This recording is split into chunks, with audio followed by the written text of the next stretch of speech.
नमस्कार, मैं हूं विक्रम उपाध्याय और आप देख रहे हैं इलेक्शन मंत्रा। मैं इस समय दिल्ली के वरिष्ठ अधिवक्ता मुनीश गौर के साथ हूं, जो दिल्ली में एक वरिष्ठ अधिकारी भी रहे हैं। दिल्ली में क्या पूरे देश में चुनाव संपन्न हो चुके हैं और अरविंद केजरीवाल अभी भी कानूनी उलझनों में उलझे हुए हैं। अरविंद केजरीवाल के साथ क्या होने वाला है, कानूनी रूप से वो किस तरह से निकल सकते हैं या नहीं निकल सकते हैं, उन तमाम मुद्दों पर बातचीत करने के लिए मैं मुनीश गौर के पास हूं और मैं उनसे दिल्ली से संबंधित सभी मुद्दों पर बातचीत कर आप तक सही जानकारी पहुंचाने की कोशिश करूंगा। केजरीवाल ने सुप्रीम कोर्ट में और निचली अदालतों में दोनों जगह कोशिश कर ली कि उनको जेल ना जाना पड़े। अब क्या 2 तारीख को जेल जाना पड़ेगा? देखिएगा, क्योंकि सुप्रीम कोर्ट ने अब क्लियर कर दिया है कि आपको सरेंडर करना है और आपको जैसे पहले ऑर्डर हुए थे उसके मुताबिक आपको जेल जाना है। तो 2 तारीख को वो जेल जा रहे हैं, कल वो जेल जाएंगे। ये देखा गया है कि आमतौर पर कोर्ट जो है वो, मैं मुजरिम नहीं कह रहा हूँ, आरोपी कह रहा हूँ, आरोपी की तमाम जो है ना उनकी गतिविधियाँ देखती है और उनका चाल चलन देखती है। अरविंद केजरीवाल को जिन शर्तों पे अंतरिम जमानत मिली थी, क्या उन शर्तों को उन्होंने पूरा किया या उसका उल्लंघन किया? आप एक वकील की हैसियत से बताइए।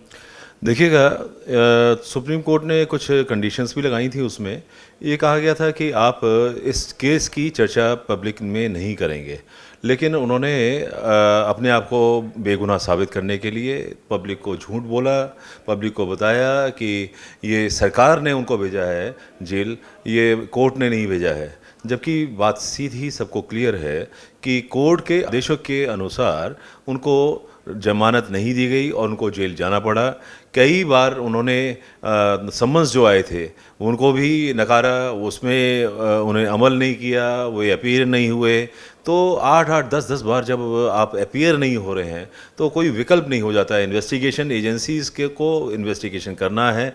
ये तो एक पहली बार ऐसा एक ऑर्डर आया है जहां किसी राजनीतिज्ञ को प्रचार के लिए भेजा गया कि आप जमानत पे जा सकते हैं, और वो बिल्कुल क्लियर टर्म्स कंडीशंस थी जिनका उन्होंने उल्लंघन भी किया है।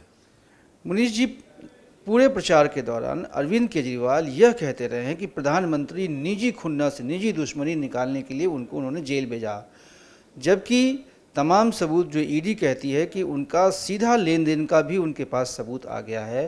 तो जब कार्रवाई आगे चलेगी और अदालत में जब ये सारे पक्ष रखे जाएंगे, तो क्या अदालत ये नहीं देखेगी कि इन्होंने प्रधानमंत्री को सीधा चुनौती देके जो जमानत की शर्तें थे उनका उन्होंने उल्लंघन किया? देखिए, केजरीवाल जी की आदत रही है, वो हमेशा राजनीति ही करते हैं।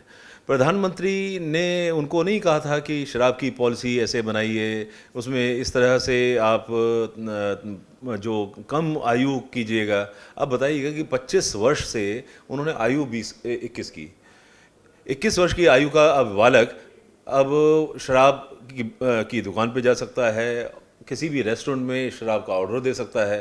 अब जिस बच्चे के अभी पढ़ने के दिन हैं उनको उन्होंने अपना कंज्यूमर बना लिया इन केजरीवाल ने, क्योंकि वो चाहते थे कि जो बिजनेस हो शराब की कंपनियों का, दुकानें जो में कमीशन तय किए गए थे वो तभी पूरे कमीशन उन तक पहुंचेंगे जब तक कि ये शराब ज़्यादा नहीं बिकेगी।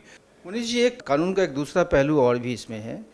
केजरीवाल बार बार ये कह रहे हैं कि अगर इंडिया गठबंधन सरकार आ जाती है तो वो उनको जेल नहीं जाना पड़ेगा, या 4 तारीख के बाद उनकी जमानत आसानी से हो जाएगी। क्या अदालत के सामने कोई फ़र्क पड़ेगा क्या कि कौन सी सरकार आई है और कौन सी सरकार चली गई? मेरा ये कहना है कि ये जिस तरह से इन्होंने प्रचार में ये चीज़ कही है, ये अपने आप में एक गलत चीज़ है। मतलब ये कानून के खिलाफ इन्होंने फिर बोला है।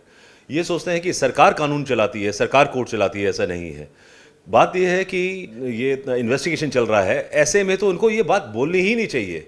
मुनीष जी, आप एक वरिष्ठ अधिकारी रहे हैं और जो अरविंद केजरीवाल के आचरण को, उनके काम करने के तरीक़ों को ठीक से समझते हैं आप। जो उनका ये दावा लगातार रहा है कि आम आदमी पार्टी एक कट्टर ईमानदार पार्टी है और वो कट्टर ईमानदार आदमी खुद हैं, क्या जनता के सामने अब भी वो चलेगा क्या? देखिएगा, ये इनका बार बार अपने आप को कट्टर ईमानदार कहना अब साबित हो चुका है।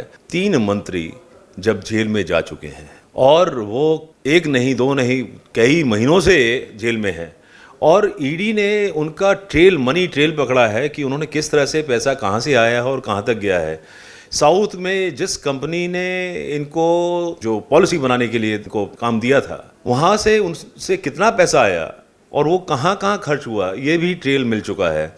तो ऐसे में मैं नहीं समझता हूँ कि अगर ये डिले कर सकते हैं, जितना भी है अपना इन्वेस्टिगेशन भी डिले कर सकते हैं किसी न किसी कारण, अदरवाइज ये इन्वेस्टिगेशन पूरा होगा और इन्वेस्टिगेशन में जो चीज़ें हैं वो साबित होंगी और पुख्ता सबूत जो है एजेंसीज के पास में आएंगे, जो जब चालान दाखिल होगा, जब प्रोसिक्यूशन फाइल होगा इनके खिलाफ अंडर द ईडी लॉज, तो इनको मेरे को लगता है कि बहुत कठिन समय आने वाला है, ना केवल केजरीवाल जी के ऊपर बल्कि आप पार्टी के ऊपर भी, क्योंकि आप पार्टी के फंड जो है वो भी इसमें इन्वॉल्व है। मुनीश जी, एलजी ने एनआईए जांच की भी सिफारिश की है और ये फॉरेन फंडिंग का मामला है।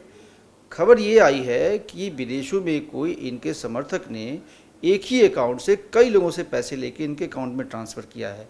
ये क्या केस ये भी खुल सकता है क्या? देखिए, ये भी मनी लॉन्ड्रिंग है, ये एक डिफरेंट केस है। और एक व्यक्ति जो एलिजिबल डोनर था उसने कई लोगों से पैसा इकट्ठा किया। वो एलिजिबल डोनर नहीं थे, एलिजिबल डोनर था वो एक व्यक्ति था, लेकिन उसने उनसे पैसा लिया और वो पैसा बार बार जो पार्टी के फंड के अंदर वो डाला है। तो ये देखा जाएगा कि वो कौन कौन लोग थे जिसने उस एलिजिबल डोनर को पैसा अपने अकाउंट से दिया, वो क्या किस काम के लिए आया था, वो कॉन्ट्रैक्ट क्या था इनके और उनके बीच में। जो पंजाब के अंदर अभी हालात बिगड़े हैं, क्या वो मनी जो था, that dirty money has played some role in all these things which has happen in the past in Punjab. जो पैसा बाहर से आ रहा है उसमें निगरानी सरकार की है, सरकार की एजेंसियों की है और होनी भी चाहिए, otherwise we can not control our country. अब आते हैं थोड़ा राजनीति पे बात करते हैं। दिल्ली में कुछ महीनों में विधानसभा के चुनाव होने वाले हैं और अरविंद केजरीवाल ने फिर से ये दावा किया है कि अगर मुझे जेल में रख के चुनाव अगर इन्होंने कराया तो मैं 70 के 70 विधानसभा सीटें जीत जाऊंगा। आप दिल्ली में रहते हैं, दिल्ली की राजनीति से ठीक से वाकिफ़ हैं। ये जो इस समय माहौल चल रहा है दिल्ली में, वो क्या विधानसभा चुनाव में इनका कोई असर दिखेगा? देखिएगा, इन्होंने 10 जो थे, इन्होंने अपने मैनिफेस्टो में कुछ वादे किए थे। उसमें पानी का था कि नल से पानी आएगा, टैप वाटर देंगे, वो पाइपलाइंस नहीं डली हैं।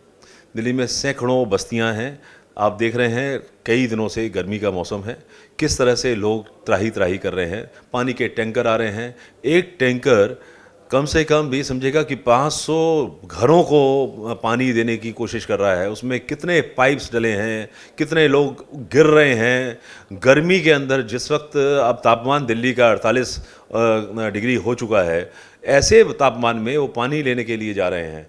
ये अब पानी की समस्या ही नहीं है, अब जो कूड़े की समस्या थी, इन्होंने कहा था कि मैं 3-4 महीने में, 6 महीने में मैं इसको दूर करने वाला हूँ। वो क्या, कहाँ हुआ? कुछ नहीं हुआ। आपने सरकारी नौकरी के दौरान जो कंस्ट्रक्शंस के लेबर्स हैं उन पे और स्कूलों पे अध्ययन भी किया है, आपने खुद कुछ जो है जांच भी करवाई है, करी है। उसके आलोक में मैं पूछता रहता हूँ कि दिल्ली सरकार का ये दावा या केजरीवाल का ये दावा कि उन्होंने वर्ल्ड क्लास हेल्थ फैसिलिटी दी, वर्ल्ड क्लास एजुकेशन दिया, वो दावा आप लोगों के सामने क्या खुल रहा है? देखिएगा, हमने आरटीआई से काफ़ी इन्फॉर्मेशन स्कूल्स के बारे में मांगी थी कि उन्होंने कहा था बड़ा अच्छा स्कूल का सिस्टम है। ये देखिए कि 9th क्लास और 11th क्लास के अंदर करीब 40% बच्चे फेल हो रहे हैं स्कूलों में। इन बच्चों का रिज़ल्ट, क्योंकि अखबार में नहीं छपता है, अखबार में सिर्फ बोर्ड के एग्ज़ाम का रिज़ल्ट आता है, 10th का और 12th का, तो वो तो सामने दिखाई देता है।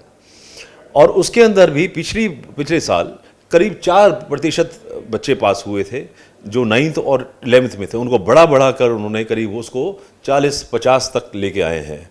तो ये जो स्थिति है आज की तारीख में, ये समझिएगा कि 7 लाख बच्चे 9th क्लास के बाद में आगे नहीं पढ़ पाए हैं। यह स्थिति है दिल्ली के स्कूल्स की। और जहाँ अस्पतालों का है, आप किसी भी अस्पताल में जाइए, दवा नहीं है, डॉक्टर नहीं है, डॉक्टरों की भर्ती नहीं है, नर्सेज की भर्ती नहीं है, मेडिकल स्टाफ है वो नहीं है वहाँ पर। और यही नहीं, 10 साल में कोई एक अस्पताल नहीं बना है। लेकिन इन्होंने ना हेल्थ के मामले में ना एजुकेशन के मामले में कोई ऐसा कुछ दिखाने लायक भी काम नहीं किया है। 2 स्कूल के अंदर इन्होंने स्विमिंग पूल बना दिया है और स्विमिंग पूल को दिखा कर 1100 स्कूल हैं दिल्ली के अंदर। 1100 स्कूल में से 2 स्कूल के अंदर अगर स्विमिंग पूल बनाकर आप वो बार बार आप टेलीविजन पे दिखाते हैं और वहाँ पे इतना एडवर्टाइजमेंट का खर्चा किया कर रहे हैं। 800 करोड़ रुपया आपका बजट है एडवर्टाइजमेंट पे। एक अंत में पूछना चाहता हूँ, अब दिल्ली वासी हैं, दिल्ली में जिस तरह की समस्याएं हैं, पानी और बिजली के लिए लोग हाहाकार कर रहे हैं, ऐसे में एक मुख्यमंत्री जेल के अंदर है और वो ये जिद पे अड़ा हुआ है कि हम किसी तरह से इस्तीफा नहीं देंगे, तो दिल्ली की जनता के नाते आपकी क्या डिमांड होनी चाहिए? देखिए ये मजाक बनाया हुआ है। कैसे जेल से कोई सीएम कैबिनेट मीटिंग कर सकता है? क्या अब आप ये समझते हैं कि सारी कैबिनेट जेल में जाएगी?